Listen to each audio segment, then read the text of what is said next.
नमस्कार विद्यार्थी मित्र मैत्रिणींनो, मी वजे मॅडम। आज आपण काय करूया, 10वी CBSE च्या पुस्तकामध्ये जो लेसन आहे रियल नंबर्स त्याच्यामधलं प्रूफ ऑफ इरॅशनॅलिटी या प्रकारचा क्वेश्चन आज आपण बघूया। आता इथे मी बोर्डवरती दोन क्वेश्चन्स लिहिलेले आहेत। त्यातला पहिला क्वेश्चन आपण बघणार आहोत। Prove that 2 - √3 is an irrational given that √3 is an irrational। तर बघा आता काय करायचंय मला, तर हा 2 - √3 हा इरॅशनल आहे असं प्रूव्ह करायचं आहे।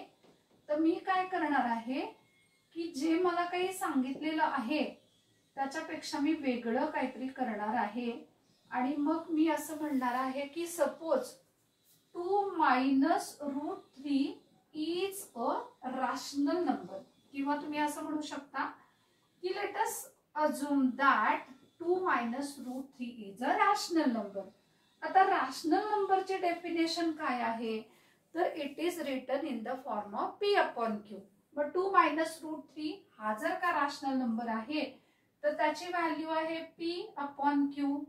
तर p/q अजून याच्याबद्दल आपण जर लिहायचं झालं तर ते काय आहेत, integers, and q is not equal to 0। हे कशावरून सांगते मी, रॅशनल नंबरच्या डेफिनेशन वरून।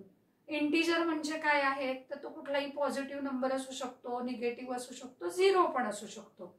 आता हे 2 - √3 ला मी म्हटलं p/q। आता मी काय करते, हे जे √3 मायनस आहेत ते मी घेते RHS ला आणि ही व्हॅल्यू जी आहे ती मी घेते LHS ला। तर हे √-3 आहे तर इकडे आले तर ते प्लस होतील। मग त्याच्यानंतर सबट्रॅक्शन ऑफ फ्रॅक्शन या नियमानुसार किंवा LCM वगैरे घेऊन मी हे सॉल्व करते। हे येईल 2q - p is equal to √3। आता काय झालं बघा, p आणि q हे काय आहेत, तर इंटिजर्स आहेत। म्हणजे 2q - p केलं, इंटिजर आला, डिवायडेड बाय q, इंटिजर आहे, म्हणजेच हे काय झालं, हे p/q च्या फॉर्म मध्ये आहे आणि q नॉट इक्वल टू 0 आहे। म्हणजे याचा अर्थ हे जे मी काय केलेलं आहे तोच मला दिसत आहे rational number is equal to हा √3। तर गिवन इन्फॉर्मेशन मध्येच आहे की √3 हा काय आहे, इरॅशनल नंबर। मग जेव्हा मी हा क्वेश्चन सॉल्व करत आले तेव्हा माझी फायनल स्टेप आहे की rational number is equal to irrational number.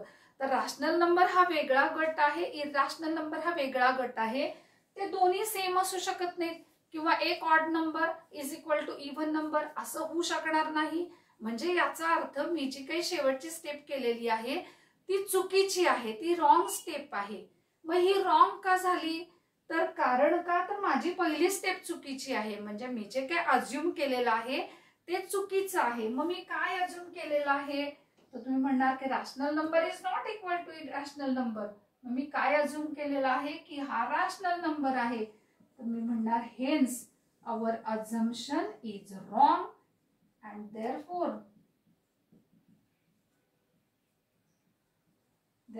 माझं काय प्रूव्ह होणार आहे की हा जो क्वेश्चन आहे याच्यामध्ये 2 - √3 हा जो नंबर आहे हा नंबर इरॅशनल आहे।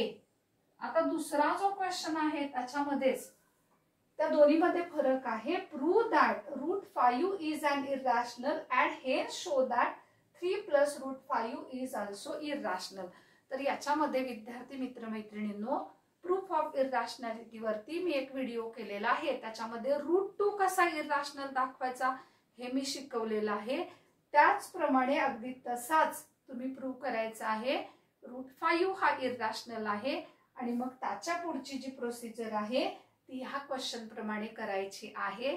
तर विद्यार्थी मित्र मैत्रिणींनो, तुम्हाला जर का हा व्हिडिओ आवडला तर जरूर लाईक करा, व्हिडिओ शेअर करा आणि माझं चॅनल सबस्क्राईब करा। Thank you very much.